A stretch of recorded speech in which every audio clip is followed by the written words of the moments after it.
In the year 2347, humanity had grown used to the idea that they were not alone in the universe. For decades, whispers of alien life had spread through scientific communities and conspiracy forums alike. People talked about strange lights in the sky, unexplained radio signals from distant stars, and even sightings of unidentified flying objects. But no one, not even the most imaginative science fiction writer, had predicted what happened on that fateful morning. It began with a low hum, a sound so faint at first that many dismissed it as their imagination or some glitch in their devices. The hum grew louder over the course of an hour, vibrating through walls, cars, and even bones. By the time people realized it wasn't coming from Earth, it was too late. Thousands of massive ships descended from the heavens, blotting out the sun as they took positions in orbit around the planet. They weren't sleek or shiny like the spaceships in movies. Instead, they were jagged, dark, and menacing, looking more like weapons than vessels of exploration. Panic erupted almost instantly. Cities buzzed with activity as people tried to make sense of what was happening. News outlets scrambled to cover the event, but there wasn't much information to go on. Governments called emergency meetings, military bases went on high alert, and social media exploded with speculation. Some thought it was the end of the world, while others hoped these visitors came in peace. No one knew for sure. Among the chaos stood Jack Harper, a man who had once been part of the military but now lived a quiet life on a small farm in rural Ohio.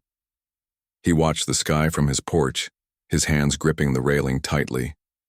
At 52 years old, Jack was no stranger to tough situations. He had served during some of Earth's worst conflicts before retiring to focus on simpler things: growing crops, fixing fences, and enjoying the silence of the countryside. But this was something else entirely. Jack's mind raced as he stared at the ships hovering above. He remembered reading stories about aliens when he was younger, tales of little green men and advanced civilizations visiting Earth. Back then, it all seemed so far-fetched, so impossible, yet here they were, real and undeniable. "What do they want?" he muttered under his breath, shaking his head. His dog, Max, whimpered beside him, sensing his owner's unease. Across town, Emily Dawson sat glued to her computer screen, frantically, typing updates into a live blog she ran for international news agencies. A diplomat by trade, Emily had spent years working behind the scenes to resolve conflicts between nations. She was known for her sharp mind and ability to remain calm under pressure, traits that made her one of the youngest members of the United Nations Diplomatic Corps. Now, however, she felt anything but calm. Her phone rang nonstop as reporters and colleagues bombarded her with questions she couldn't answer. What did the ships look like? Were they communicating? Should we be scared? Emily ignored most of the calls, focusing instead on gathering whatever scraps of information she could find. Social media posts showed blurry images of the ships, shaky videos of panicked crowds, and wild theories about why they were here. None of it helped ease her growing anxiety. Finally, after hours of waiting, the aliens spoke. Their message came through every electronic device on the planet simultaneously, a deep mechanical voice that sent shivers down spines worldwide. "Attention, inhabitants of Earth," it began. "We are the Xylarian Dominion, rulers of countless worlds across the galaxy. Your planet has been deemed suitable for assimilation into our empire. Resistance is futile. Surrender now, and you will be allowed to serve us. Refuse, and you will face annihilation." The words hit hard, leaving millions stunned. Assimilation, annihilation. These terms belonged in history books, not modern reality. Emily leaned back in her chair, her heart pounding. She replayed the message several times, trying to pick apart its tone. It was cold, emotionless, and utterly devoid of any attempt at diplomacy. Whoever, or whatever, these Xylarians were, they clearly didn't care about making friends. Back on his farm, Jack listened to the broadcast on an old radio perched on his kitchen counter. He let out a bitter laugh. "Serve them?" he said aloud, shaking his head. "Yeah, right. He poured himself a cup of coffee and carried it outside, sitting down on the porch steps. The sight of those ships still loomed overhead, casting long shadows across the fields. Despite the gravity of the situation, Jack couldn't help but feel a flicker of defiance rising within him. He had faced impossible odds before, both in battle and in life. This might be bigger than anything he'd ever encountered, but it didn't mean he was going to roll over without a fight. Later that evening, Jack received a call from someone he hadn't heard from in years, General Robert Hayes, a former commanding officer from his days in the military. Hayes wasted no time with pleasantries. "Jack, we need you," he said bluntly. "This isn't just some local skirmish anymore. We're talking about the survival of the entire human race. You've got experience dealing with crises, and frankly, we're running out of options." Jack hesitated. He had left that life behind for a reason, trading combat boots for work gloves and battlefields for cornfields. But deep down, he knew Hayes was right. If anyone could come up with a plan to deal with this threat, it was him. After a moment's pause, he agreed to meet with Hayes the next day at a secure location outside Washington, D.C. Meanwhile, Emily found herself summoned to the United Nations headquarters in New York City. As one of the organization's top diplomats, she was tasked with leading negotiations, if they could even be called that, with the Xylarians. Arriving at the building, she noticed the usual hustle and bustle replaced by an eerie quietness. Staff members moved cautiously, speaking in hushed tones as if afraid their voices might summon disaster. In the main conference room, representatives from various countries gathered, their faces pale and drawn. When the Xylarian ambassador arrived, the tension in the room became suffocating. The being stepped forward, towering over everyone present. Its metallic exoskeleton gleamed under the fluorescent lights, each movement precise and calculated. This was Zorvak, the voice behind the earlier broadcast. Up close, he was even more intimidating, radiating an aura of superiority that made humans feel small and insignificant. Emily forced herself to stand tall as she addressed him. "Ambassador Zorvak," she began, her voice steady despite the knot in her stomach. "Before we discuss terms, I must ask, why does your empire seek to assimilate Earth? Surely, a civilization as advanced as yours has no need of our resources or labor." Zorvak tilted his head slightly, studying her with glowing eyes embedded in his helmet-like faceplate. "Your species is primitive," he replied, his tone dripping with disdain. "Yet you possess qualities that may prove useful to the Dominion.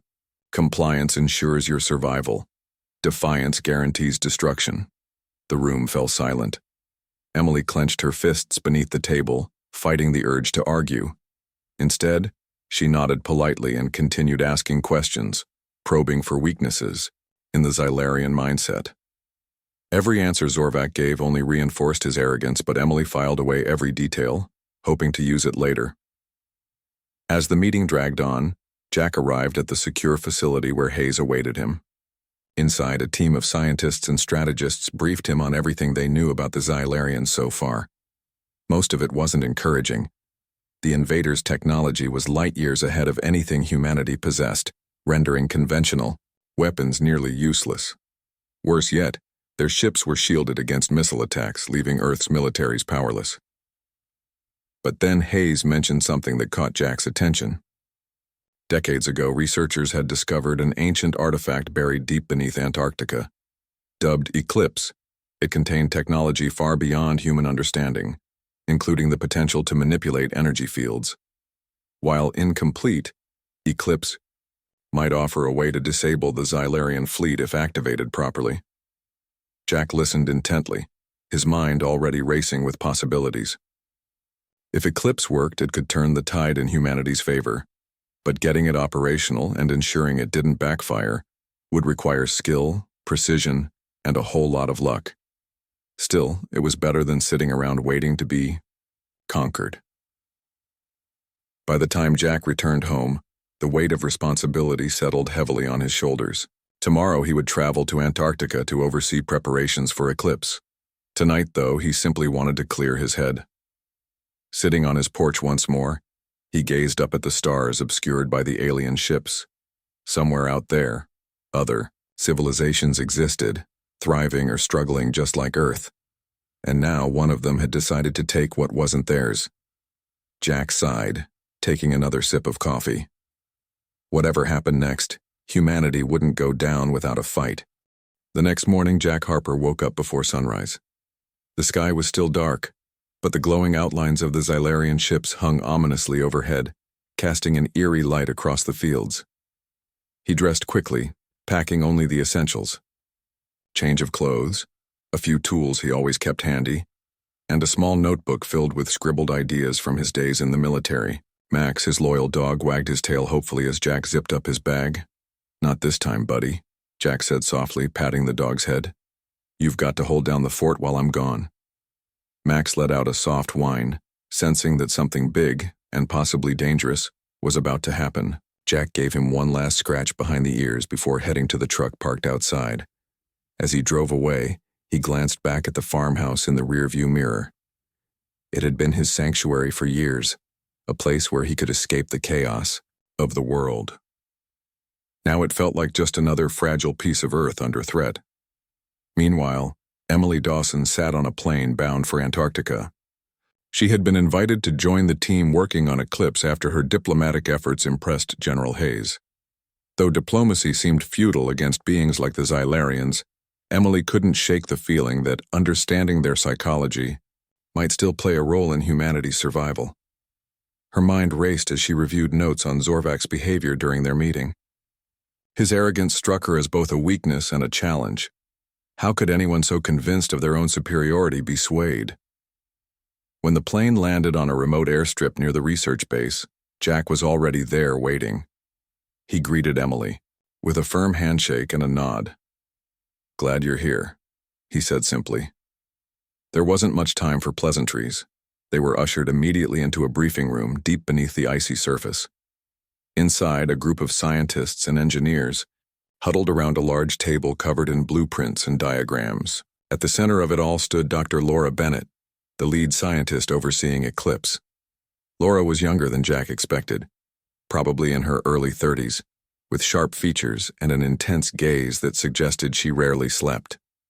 She wasted no time getting straight to the point. "This is Eclipse," she began, gesturing toward a holographic projection of the artifact floating above the table. "It's ancient, far older than anything we've ever encountered. We believe it belonged to a civilization far more advanced than ours or even the Xylarians." Jack leaned forward, studying the image closely. The artifact looked like a series of interlocking rings made of some metallic material that shimmered, faintly, even in the dim light of the room. "What does it do?" he asked. "We think it can manipulate energy fields," Laura explained. "Specifically, it has the potential to disrupt electromagnetic systems over vast distances. If we can get it operational, it might disable the Xylarian fleet's shields and weapons, but—" She paused, her expression turning grim. "There's a catch. Activating it requires an enormous amount of power, and we're not entirely sure how stable it is. One wrong move and it could blow half the continent off the map." Emily frowned, leaning back in her chair. "So we're gambling with the entire planet just to take a shot at them?" "It's not ideal," Laura admitted, "but right now, it's the only plan we've got." Jack nodded slowly, his mind already working through the logistics. "How long until it's ready?" "Days, maybe weeks," Laura replied. "We're doing everything we can to speed things up, but this isn't exactly plug-and-play technology." Time, however, was a luxury they didn't have.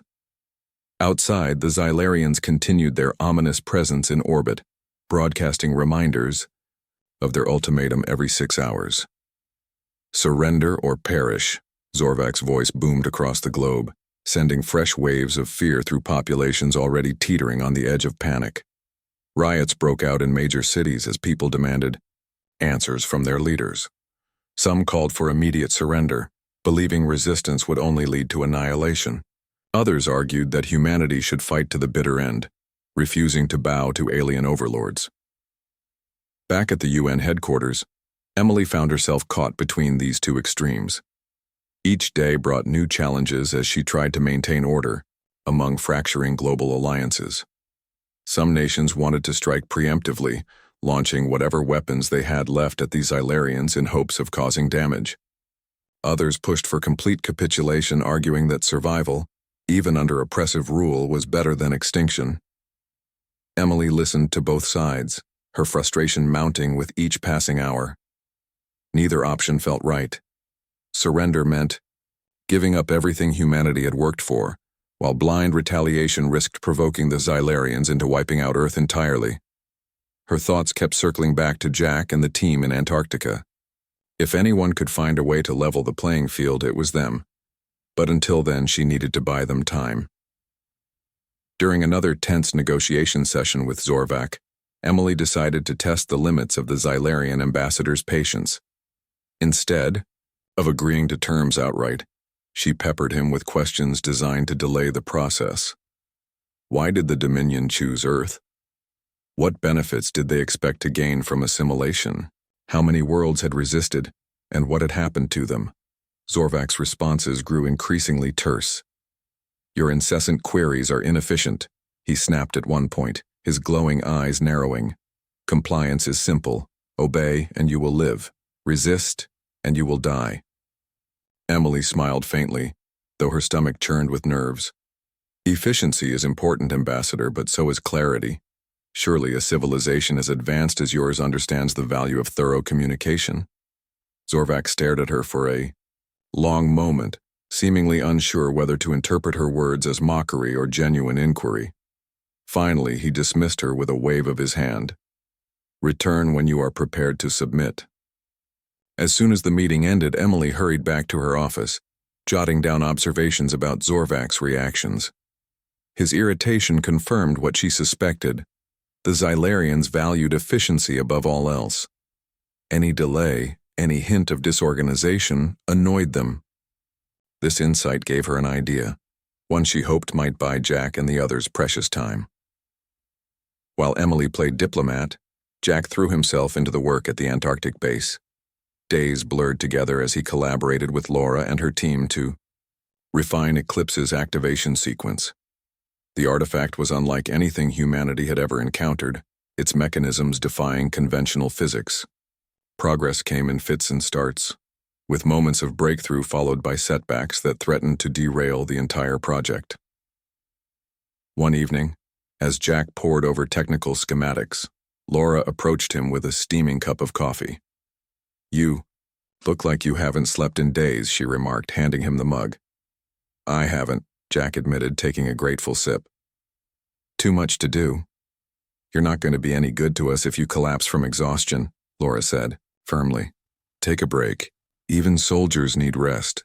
Jack hesitated, glancing at the clock on the wall. They were running out of time, and every second felt critical. Still, he knew Laura was right. Pushing himself too hard wouldn't help anyone. Reluctantly, he agreed to step away for a few hours, retreating to a small cot set up in a nearby storage room. Sleep didn't come easily, but eventually sheer fatigue pulled him under. When he woke, the base buzzed with renewed energy. One of the engineers, a young man named Alex Carter, had discovered a way to stabilize part of Eclipse's core using a modified fusion reactor. While it wasn't a permanent solution, it bought them enough time to attempt a controlled test run. Jack joined the team in the main lab, watching anxiously as Laura initiated the sequence. At first, nothing happened. Then a low hum filled the room, growing louder as the artifact's rings began to spin. A faint glow emanated from its center, pulsing rhythmically like a heartbeat. Everyone held their breath, waiting to see if the system would hold. For several tense minutes, it seemed to work. The energy readings climbed steadily without triggering any catastrophic failures. But just as Laura prepared to shut it down, a sudden surge caused sparks to fly from the control panel. Alarms blared, and the hum turned into a deafening roar. Jack shouted for everyone to evacuate, his training kicking. In as chaos erupted around him, engineers scrambled to contain the situation, but the artifact's glow intensified, threatening to overload completely. In the end, Laura managed to stabilize the system with seconds to spare, narrowly avoiding disaster. Exhausted and shaken, The team regrouped to assess the damage. Thankfully, no one had been injured, but the incident served as a stark reminder of the risks involved. They were walking a fine line between salvation and destruction, and one misstep could doom them. All despite the setback, progress continued. Each day brought them closer to unlocking Eclipse's full potential, though the pressure mounted with every passing hour. Outside, the Xylarians grew increasingly impatient. Zorvac issued another warning, his tone colder and more menacing than before. "Your delays are meaningless," he declared. "The Dominion will claim this world with or without your cooperation." Emily heard the message loud and clear. Time was running out, not just for the team in Antarctica, but for humanity itself. She returned to the negotiating table, determined to keep stalling. Every question, every debate, every request for clarification was a tactic to slow the Xylarians down. And while Zorvac's frustration grew, Emily couldn't help but feel a flicker of hope. Humanity might be outmatched, but by the third day of their work in Antarctica, the tension at the research base had reached a breaking point.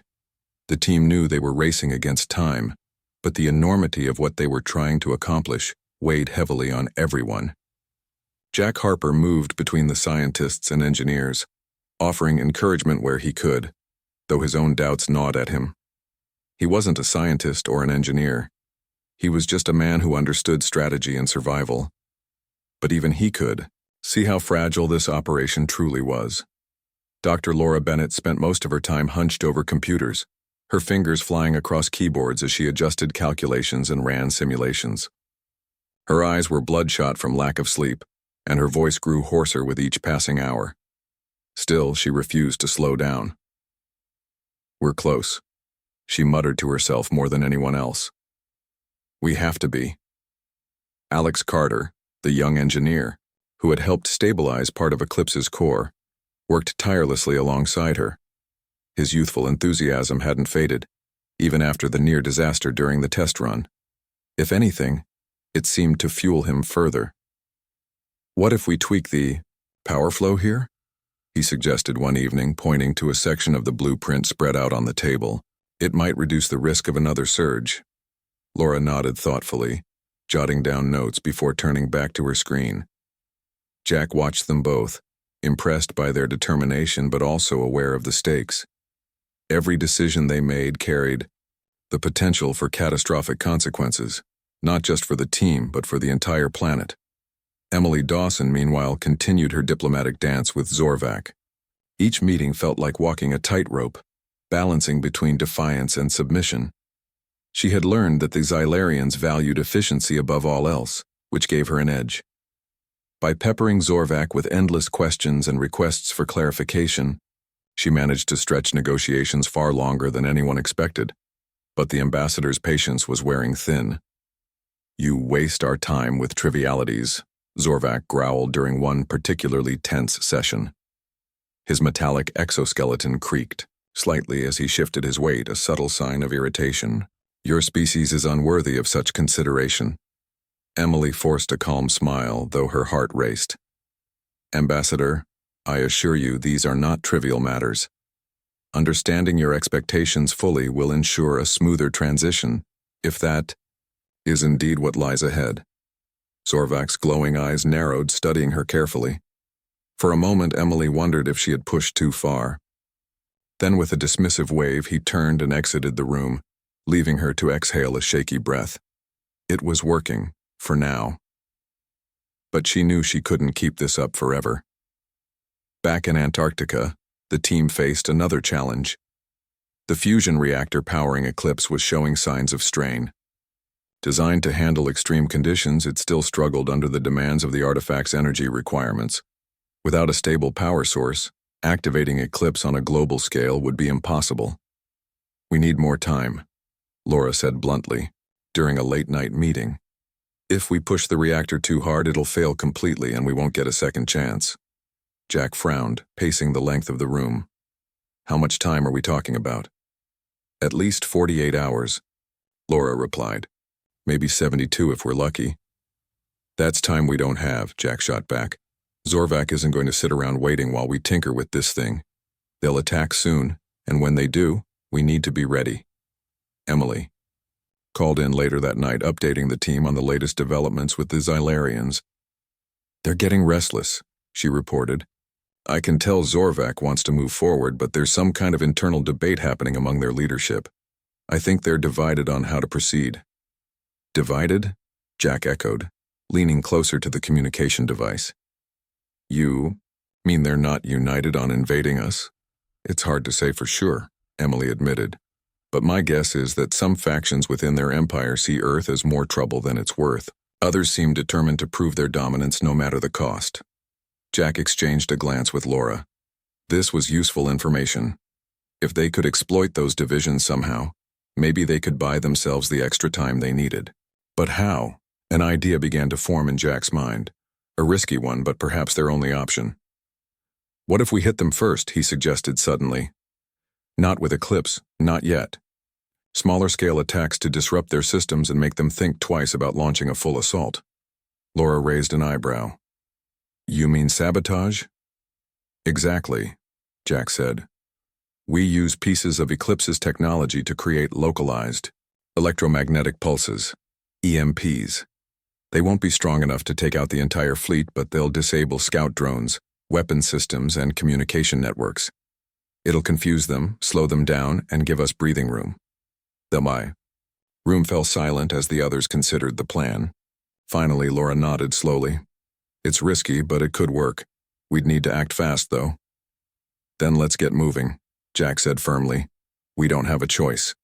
Over the next 24 hours, the team worked feverishly to build portable EMP devices based on Eclipse's principles. These weren't perfect replicas. They were crude, improvised versions designed for quick deployment. Alex and a few other engineers tested them repeatedly, making adjustments until they were confident they would function as intended. Meanwhile, Jack coordinated with military contacts around the world, identifying key locations where the EMPs could cause maximum disruption. Cities with high concentrations of Xylarian activity became top priorities. Volunteers stepped forward to carry out the missions, ordinary citizens willing to risk everything to protect their planet. Among them was Samantha Rivera, a former mechanic, turned resistance leader, who organized teams to plant the devices in strategic areas. As the first wave of EMPs went live, chaos erupted across the globe. In New York City, a massive drone hovering over Times Square suddenly plummeted to the ground, its systems fried. In Tokyo, Xylarian surveillance towers went dark, cutting off vital data streams. Even remote outposts in rural areas reported disabled equipment and disrupted communications. The effects weren't permanent. The Xylarians' advanced technology allowed them to recover relatively quickly, but the sudden loss of control threw their operations into disarray. Zorvac reacted with predictable fury. During the next negotiation session, he slammed his fist onto the conference table, causing several diplomats to flinch. Your pathetic attempts at resistance are futile, he snarled. Do you truly believe such primitive tactics will deter the Dominion? Emily met his glare calmly, her expression unreadable. Primitive? Perhaps. Futile?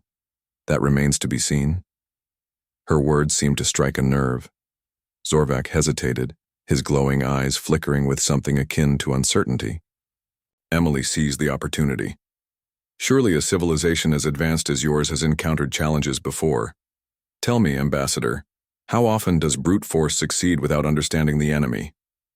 For a moment, Zorvac didn't respond. Then, with a low growl, he turned and stormed out of the room. Emily exhaled slowly, realizing she had planted a seed of doubt in his mind. Whether it would grow into anything meaningful remained to be seen, but it was progress nonetheless. Back in Antarctica, news of the EMP successes lifted spirits among the team. For the first time in days, there was a glimmer of hope. The Xylarians weren't invincible, and humanity had proven it. Jack allowed himself a rare smile as he watched Laura and Alex fine-tune the final components of Eclipse. They were close, so close, to unlocking its full potential. But the victory came at a cost. General Hayes contacted Jack later that evening, his tone grave. We've got reports of increased Xylarian activity near orbit, he said. Looks like they're preparing for a major offensive. Whatever you're planning, you need to finish it soon. Jack nodded grimly. Understood. We're doing everything we can. As he ended the call, he glanced around the lab. Everyone was exhausted, running on fumes and sheer determination. Yet despite the fatigue, there was a shared sense of purpose. They were fighting not just for themselves, but for every person on Earth. And as long as they kept pushing forward, there was still a chance. Outside, the alien ships loomed larger than ever, casting long shadows over the frozen landscape. Jack stepped outside briefly, staring up at the sky. Somewhere beyond those ships lay countless stars, each one a reminder of how vast and mysterious the universe truly was. Humanity might be small in comparison, but they weren't powerless. Not yet. With renewed resolve, Jack returned to the lab. The clock was ticking and failure wasn't an option. As the fourth day dawned, the tension at the Antarctic base was almost unbearable. The team had pushed themselves to their limits, and exhaustion hung heavy in the air like a storm cloud. Jack Harper stood in the center of the lab, watching as Laura Bennett and Alex Carter worked tirelessly on the final adjustments to Eclipse. The artifact hummed softly in the corner, its rings spinning slowly, casting faint reflections on the walls. It was both beautiful and terrifying, a symbol of humanity's last hope. General Hayes called again that morning, his voice tense over the secure line. Jack, he began, skipping any pleasantries, we've got reports of Xylarian ships descending closer to Earth's atmosphere. They're targeting key cities, New York, London, Tokyo. Whatever you're planning, it needs to happen now. Jack clenched his jaw but kept his tone steady. We're close, General. Another 12 hours, maybe less. But we need everyone out there buying us time. Can your people keep hitting them with those EMPs? Hayes hesitated before answering. We'll do what we can, but they're adapting. They're reinforcing their systems faster than we expected. Every hit we land buys us minutes, not hours. Jack nodded, even though Hayes couldn't see him. Understood. Just hold them off as long as you can. When the call ended, Jack relayed the update to the team. Laura looked up from her workstation, her face pale but resolute. 12 hours might as well be an eternity, she said quietly. If we rush this, we risk blowing the whole thing. I know, Jack replied, rubbing his temples, but we don't have a choice. We push forward and pray it holds together. Alex chimed in, his voice cracking slightly from lack of sleep. I've been running simulations nonstop. If we tweak the power flow just a little more, we might stabilize it enough to handle the load. Do it, Jack said firmly. Whatever it takes. Meanwhile, Emily Dawson sat in her office at the United Nations headquarters staring at the live feed of global news coverage. The images were chaotic, burning buildings, panicked crowds, and skies filled with alien ships. The Xylarians had begun their assault in earnest, targeting major population centers with devastating precision. Despite the widespread destruction, humanity's spirit refused to break. Ordinary people were fighting back in ways no one could have predicted, hacking into enemy systems, sabotaging supply lines, and spreading misinformation through hacked Xylarian channels. Emily's phone buzzed incessantly, but she ignored it, focusing instead on the latest message from Zorvac. He had issued another ultimatum, this time directly addressing Earth's leaders. Your futile resistance ends now, his mechanical voice boomed. Surrender unconditionally, or witness the annihilation of your species. Emily felt a surge of anger mixed with fear. She knew Zorvac wasn't bluffing. The Xylarians had already demonstrated their willingness to destroy anything that stood in their way. Yet despite the overwhelming odds, she couldn't bring herself to give up. Humanity had survived wars, plagues, and natural disasters. There was no reason they couldn't survive this, if they stayed united. She picked up her phone and dialed Jack's number. When he answered, she didn't waste time with pleasantries. Jack, how much longer? 12 hours, maybe less, he replied. We're doing everything we can to speed things up. We don't have 12 hours, Emily said sharply. They're hitting hard and people are dying. You need to activate Eclipse sooner." "I hear you," Jack said, his voice strained. "But if we mess this up, it's game over for all of us. Trust me, I want to pull the trigger as much as anyone, but we can't afford mistakes." Emily sighed, pinching the bridge of her nose. "Fine, just do whatever it takes." Back in Antarctica, the team worked feverishly to prepare Eclipse for activation. Laura and Alex fine-tuned the power flow, adjusting every parameter to ensure stability. Jack coordinated with military contacts, organizing additional EMP strikes to distract the Xylarians and buy precious time. Volunteers around the world continued their guerrilla tactics, launching small-scale attacks that disrupted enemy operations. By late afternoon, the situation outside grew increasingly dire. Reports poured in of Xylarian ground forces deploying in several cities. Their sleek insect-like machines moved with eerie precision, obliterating anything in their path. Civilians fled in terror, while resistance fighters fought back with makeshift weapons and sheer determination. Among them was Samantha Rivera, who led a group of volunteers in New York City. Armed with crude EMP devices and stolen Xylarian tech, they managed to disable several enemy drones before being forced to retreat. Despite the mounting casualties, morale remained surprisingly high. Social media buzzed with stories of bravery and defiance. Teenagers hacked into Xylarian communication networks, broadcasting messages of resistance to inspire others. One viral post featured a young boy holding up a handmade sign that read, "You picked the wrong planet." It became a rallying cry for humanity's fight against the invaders.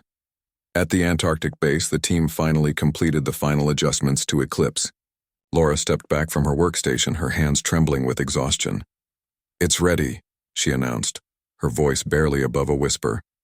"We can activate it any time." Jack nodded, his expression grim. "Good. Let's move it to the launch site." The journey to Mount Rainier was fraught with danger. Transporting Eclipse required a convoy of heavily armored vehicles, each one carrying a critical component of the device. Along the way, they encountered scattered Xylarian patrols, forcing them to take detours through treacherous terrain. At one point, an enemy drone spotted the convoy, prompting a desperate chase through narrow mountain roads. Thanks to quick thinking and precise driving, they managed to evade capture, but the encounter left everyone shaken.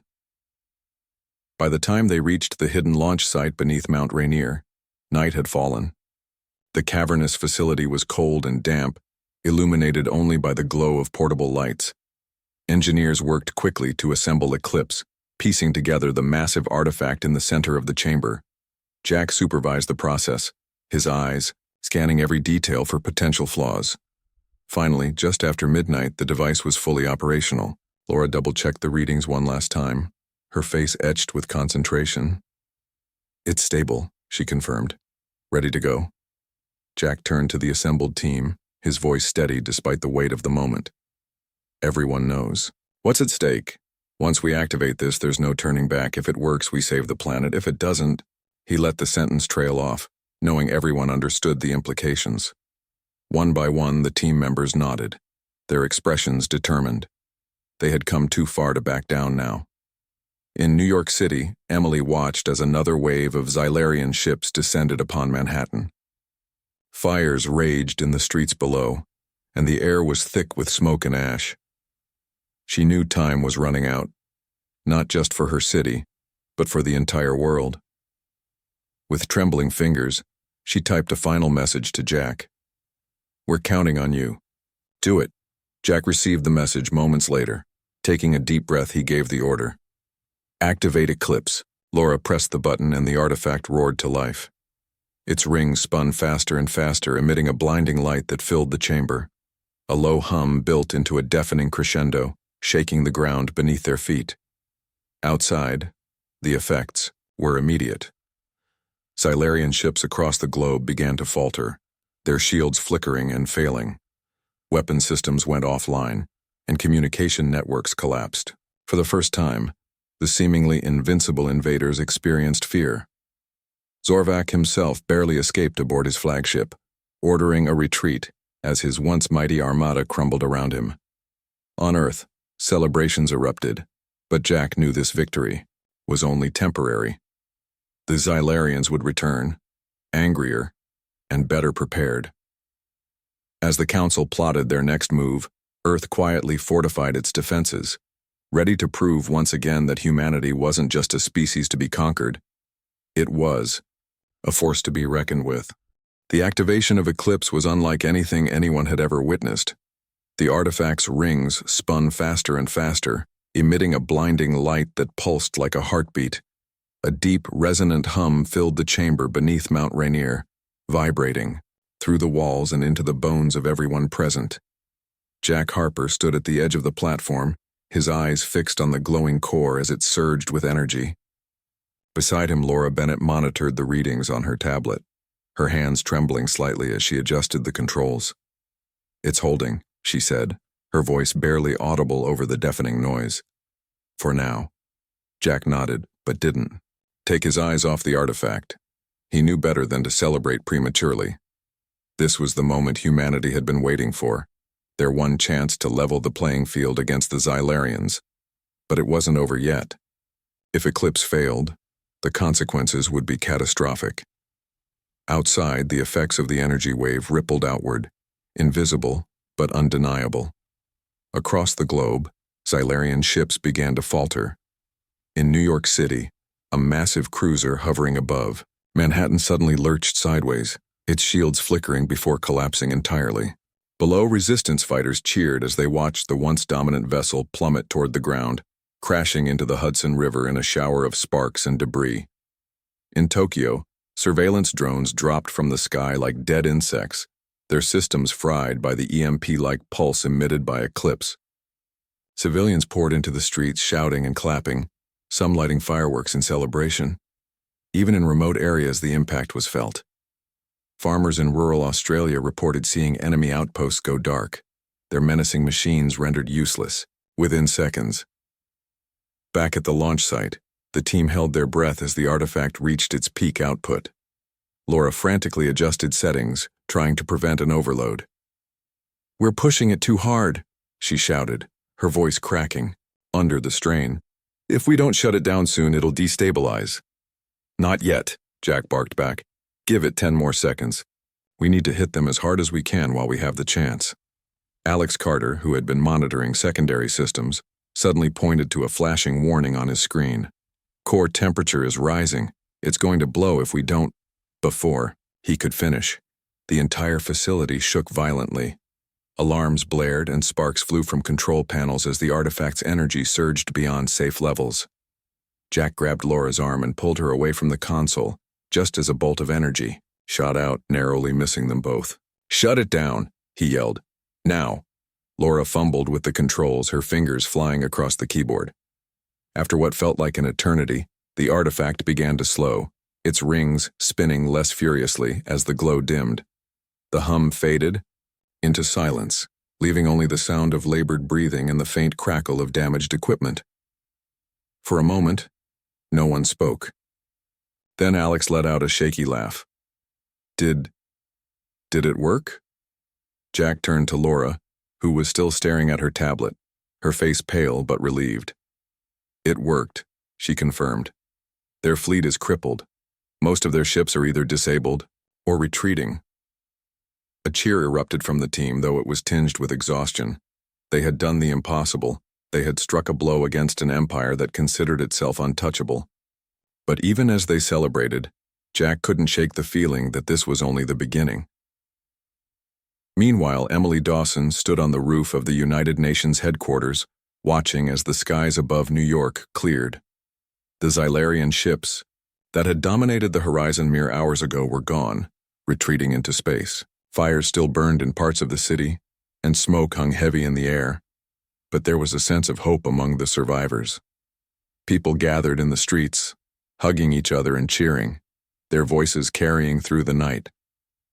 Emily's phone buzzed repeatedly with messages from world leaders, military commanders, and ordinary citizens alike. Everyone wanted answers. What had happened? Was it over? Could they really believe they had won? She ignored most of the calls, focusing instead on the live updates streaming across her tablet. Reports poured in from around the globe confirming the success of Eclipse. Enemy forces were in disarray, their advanced technology rendered useless by the mysterious energy wave. For the first time since the invasion began, humanity had gained the upper hand, but Emily knew better than to let her guard down. She had seen Zorvak's arrogance firsthand, and she doubted the Xylarians would simply give up after a single defeat. No, they would regroup, analyze their failure, and return stronger than ever. The question was, how much time did Earth have before that happened?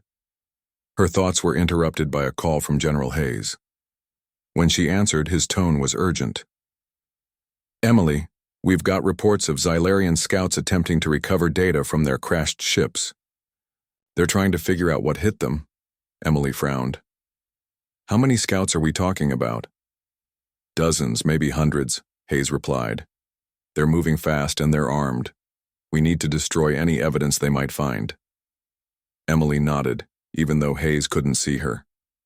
"Understood. I'll coordinate with local teams to secure the crash sites." As she ended the call, she realized the fight wasn't over, not by a long shot. Humanity had bought itself some time, but it would need to use that time wisely.